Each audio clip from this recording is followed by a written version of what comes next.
FM 95.4. Let's talk. Live on TFM and the TFM Facebook page. This is the live feed of TTV. Let's talk.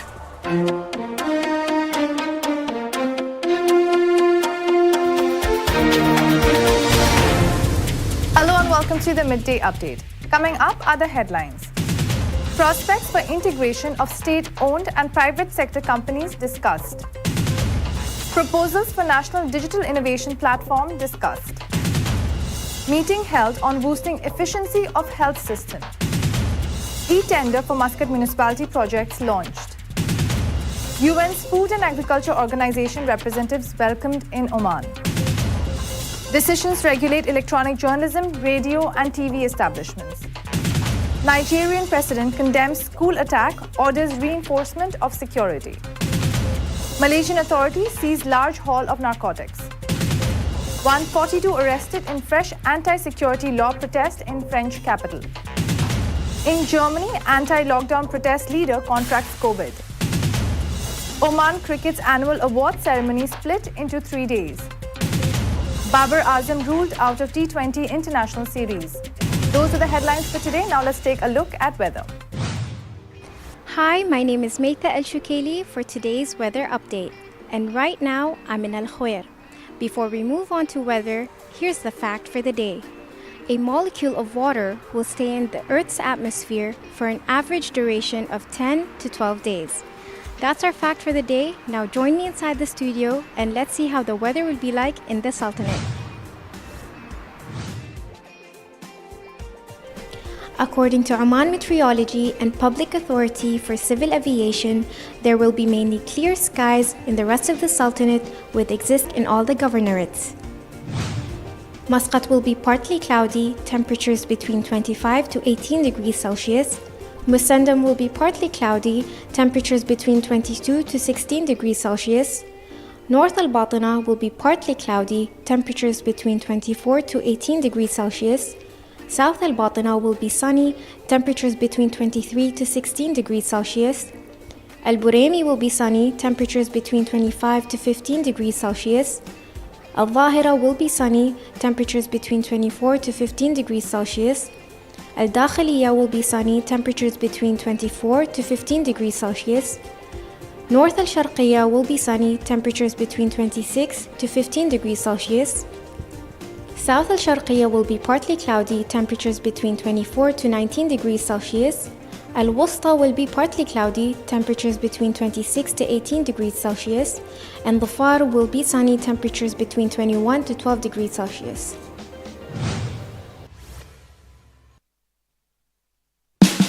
Oman's largest online supermarket now has no minimum order limit. From grocery to household items, Rafiq has everything that you want. Enjoy worry-free shopping with over 8,000 products to choose from and get it delivered straight to your doorstep. Rafiq, you order, we deliver. Welcome back to the Midday Update. Now let's take a look at some local stories. Oman Investment Authority organized a third workshop for Rawabit program on Sunday. Present at the program were chairmen of boards of directors of state-owned companies, chief executive officers, senior businessmen in the Sultanate, and representatives from Oman Chamber of Commerce and Industry. The program aims to come up with a unified framework for the governance of state-owned companies and achieve empowerment and integration within the private sector. The third workshop of Rawabit program explored prospects for integration between the state-owned companies and the private sector companies, ways to achieve the desired objectives of that integration, and identify the targeted sectors. OIA aims to enable the private sector to enter into strategic partnerships within the companies and investments it supervises, and to study opportunities for allocating rates in some of the existing state-owned companies according to specific and studied criteria. This move aims to enhance the private sector's role in economy and create in-country value for the Sultanate. OIA seeks through the real partnership between state-owned companies and the private sector to create investment opportunities and generate remunerative returns from disassociations, achieve economic diversification, invest in new promising sectors, supply capital markets, improve local products, and stimulate small and medium establishments. Rawabit Program Management's team reviewed the governance frameworks, policies, and guiding principles that have been implemented within Rawabit Program, including the Board of Directors Charter, decisions guaranteed for shareholders, profit distribution, risk management, information security, legal affairs, internal auditing, communication and media, tenders and purchases, which will all take effect before the end of 2020. The Ministry of Higher Education, Research and Innovation organized on Sunday a meeting to discuss proposals to establish a national digital innovation platform, as well as establishing and naming a national award for innovation. The meeting was chaired by Dr. Rahma bint Ibrahim Al-Mahrouki, Minister of Higher Education, Research and Innovation, in the presence of Dr. Khamis bin Saif Al-Jabri, head of the Oman Vision 2040 Implementation Follow-Up Unit, a number of officials and specialists in the innovation sector in the Sultanate. Dr. Omar bin Said Al-Abri, Director of Programs Department at the Office of the MHERI, Under-Secretary for Research and Innovation, gave a presentation on the proposal to establish a national digital innovation platform and its desired goals. The meeting discussed the challenges facing innovators and solutions proposed by the participating parties to overcome them, whether in terms of financial, technical, and marketing support, as well as intellectual property rights. The meeting also discussed experiences and models of the existing local digital platforms in order to reach an integrated national platform that would help the Omani innovators transfer their ideas into creative projects that add to the national economy and raise the Sultanate's position in international innovation indicators. The meeting also discussed proposals for establishing a national award for innovation and its desired goals. As part of the agreement signed by the Ministry of Health and the British Embassy in Muscat, Dr. Ahmed bin Mohammed Al Saidi, Minister of Health, on Sunday received Dr. Aaron Blackman, health economics expert.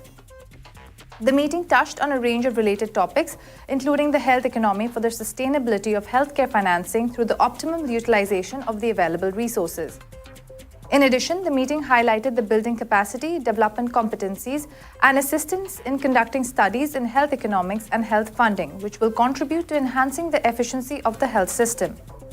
The meeting was attended by Hamish Cowell, British Ambassador to the Sultanate, Dr. John Jabbour, representative of the World Health Organization to the Sultanate, along with a number of MOH senior officials. Companies wishing to submit tenders for projects announced by Muscat Municipality can now access it online instead of going to their offices to do so. Called Isnad, Arabic for support, the e-tendering system has been launched in collaboration with the Ministry of Transport, Communications and Information Technology and the Tender Board, and is expected to provide multiple benefits in terms of facilitating and simplifying tendering. The e-tendering system is one of the most important government initiatives that Muscat Municipality has benefited from in terms of managing its business and presenting its projects, said a statement from the government organization. It serves as a guide to see e-government help transform the economy and society in an area of information technology. The system is a qualitative leap towards a modern technical strategy in all areas of knowledge and human capacities across all economic activities, aimed at accomplishing the government's vision towards e-transformation, added Muscat Municipality. The Isnad system will also be a secure and transparent tool to provide the latest updates on ongoing and upcoming tenders. Muscat Municipality has always sought to keep pace with modernity and develop its technical system in order to simplify and facilitate procedures and raise the quality of work, said the public body. Isnad's electronic tendering capabilities help enhance the concept of transparency, apply the principle of public availability, and provide equal opportunities and equality to all tenders. Muscat Municipality added, saying the Isnad e-tendering system is a unified portal for government procurement and tendering management, where tenders and bids are submitted and assigned electronically in accordance with the tendering laws and their executive regulations. The system will help provide a central database for government tenders as well as provide data on registered companies. It also aims to act as a reliable platform to enable bidders to purchase and submit bids at any time and from anywhere, which reduces the burden on employees and significantly reduces the use of paper documents. The launching of the Isnad system falls under the umbrella of the e-government transformation project, through which all the beneficiaries submit their tenders and complete their procedures in an integrated electronic manner, explained the municipal body. Muscat Municipality's latest program provides a clear and accessible database for commercial firms who wish to bid for projects and track the latest developments through a single portal.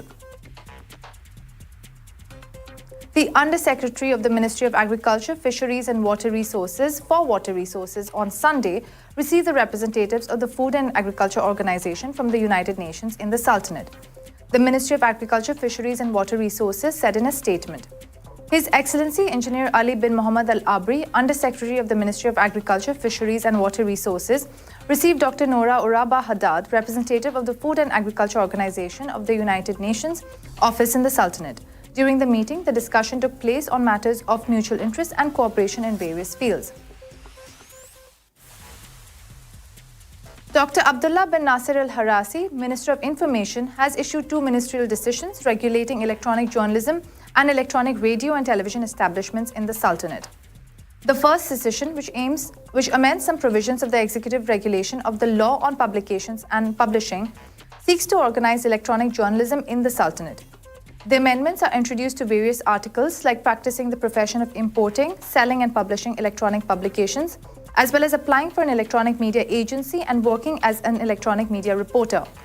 Article 2 grants a 3-month grace period for the adjustment of status for press establishments, publications, those operating in the profession of import, sale and publishing of electronic publishing, electronic news agencies, electronic journalism, and reporters of electronic news agencies as of the date of enforcement of this decision.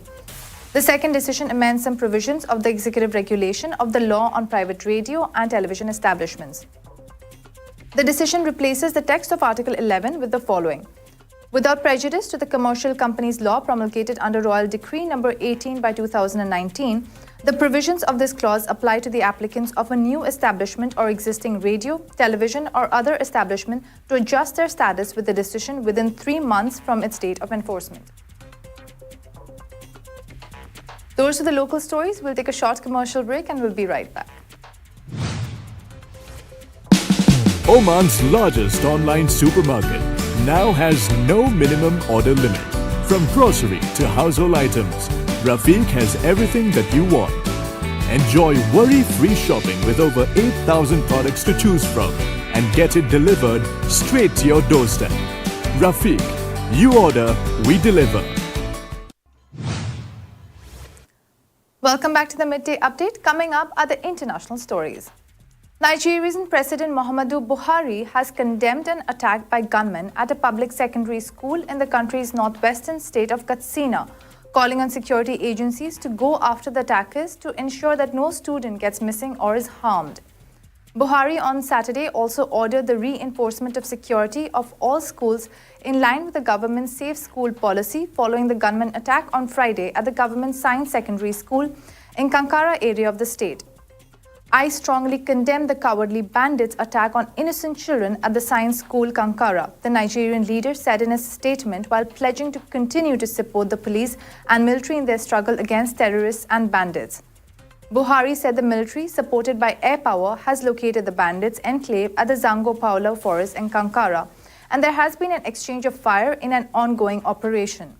He urged the local school authorities to immediately carry out an audit of the population of the students following shootings in and around the school that sent hundreds of them fleeing and scampering over perimeter walls. Earlier reports indicated that some students might have been abducted during the attack, which lasted about an hour. In a swift response to the attack and to forestall future incidents, the governor of Katsina State, Aminu Masari, on Saturday ordered the immediate closure of the GSSS and all boarding secondary schools in the state.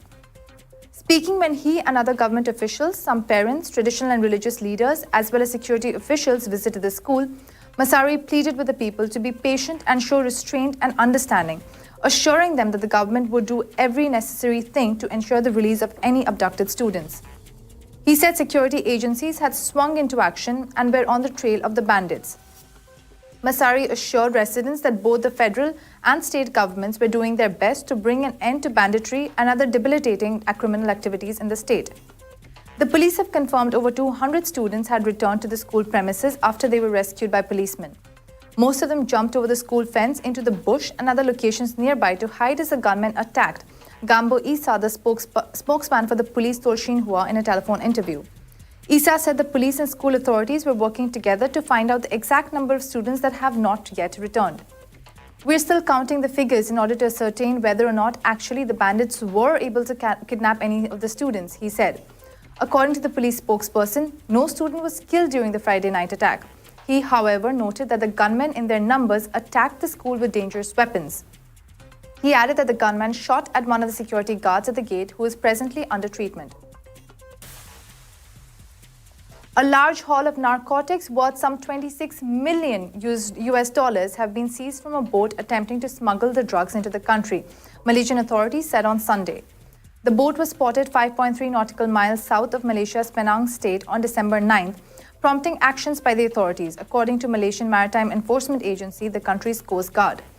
MMEA Director General Mohammad Zubil Mat Som told a press briefing that a 26-year-old suspect had been arrested and some 2,118 kilograms of narcotics had been found. He added that a 12.4-meter recreational boat used in the smuggling attempt had also been seized and was the first time that such an attempt had been made in broad daylight.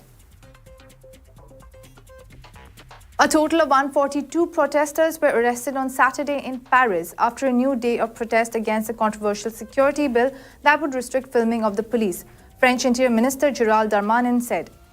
In a Twitter message, Darmanin said that 142 people have been arrested in the capital's demonstration. Several hundred thugs had come to commit violence.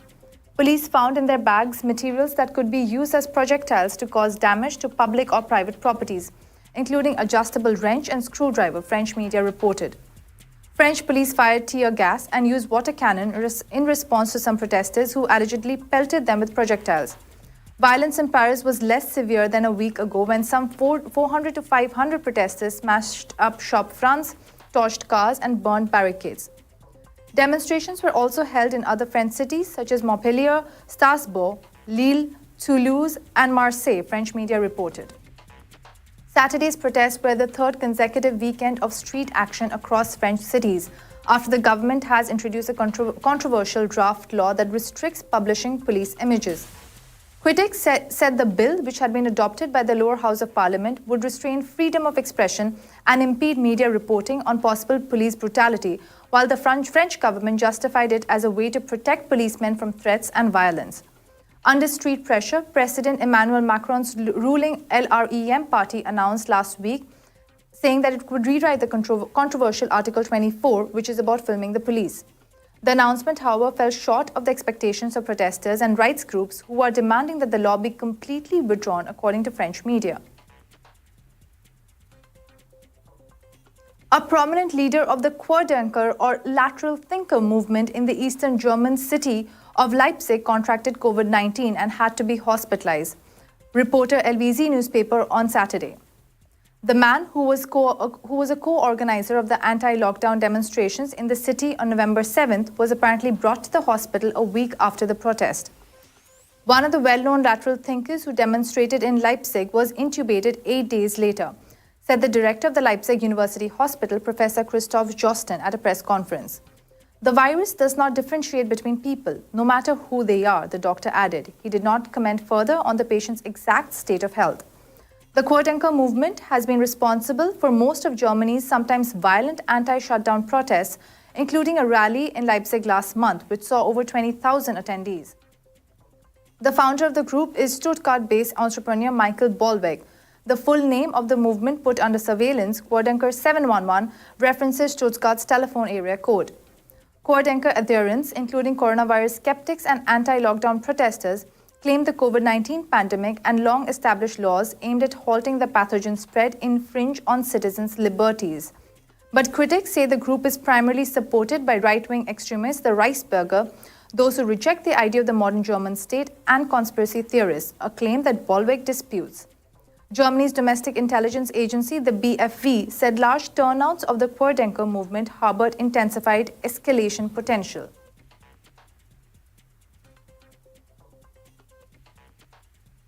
Those were the international stories. Now for some sports news. Oman's cricket annual prize distribution ceremony has been split into 3 days due to COVID-19 protocols, as teams and players will be honored by the chief guest, Janab Al Sayed Qais Khalid Al Said, OC Vice Chairman, on December 15th, 16th and 17th at 5 p.m. on Oman Cricket Academy ground in Amirat. The first ceremony for the season 2019-2020 will take place on Tuesday, December 15th, which will see Premier A and B League and knockout tournament teams being honoured by the chief guest along with senior OC officials. Teams from B to H divisions will receive their awards on Wednesday, December 16th, while Thursday, December 17th ceremony will honour Junior League Under 13, Under 16 and Under 19 teams along with participants of Women's League tournaments. In order to avoid a big gathering, Oman Cricket has taken steps to ensure adherence to COVID-19 health protocols and precautions, dividing the ceremony into 3 parts on 3 days. The Pakistan Cricket Board on Sunday confirmed that skipper Babar Azam has been ruled out of the upcoming 3-match T20 International Series against New Zealand. Azam has been ruled out of the series after suffering a fracture in his right thumb during Sunday morning's practice session. The number 2 ranked ICC T20 international batsman suffered the injury during a throwdown session, following which he was taken to a local hospital where X-rays confirmed the fracture. As such, Babar will be unable to attend nets for at least 12 days, meaning he will not be available for the December 18 to 22 T20 internationals to be played in Auckland, Hamilton and Napier respectively. During this period, the doctors will continue to monitor Babar's injury before confirming his participation in the first test, which starts at Bay Oval, Mount Maunganui on December 26th. Injuries are part and parcel of professional sport, and while it is hugely disappointing to lose a player of Babar Azam's caliber for the T20 internationals, this opens up opportunities for the other highly talented and exciting players to step up, understand their responsibilities, and try to prove that the Pakistan side is a complete package, Pakistan head coach Misbah ul Haq said in an official release. I have spoken with Babar and he is sad to miss the T20 International Series as he was fully focused and keenly looking forward to the T20 Internationals. We have a long season of cricket ahead and we now hope that he regains complete fitness as early as possible so that he can return to competitive cricket, he added. Those were the stories for today. We'll be back tomorrow at the same time, so keep watching Midday Update. You've just heard the live feed from the TTV studios on TFM 95.4. Let's talk.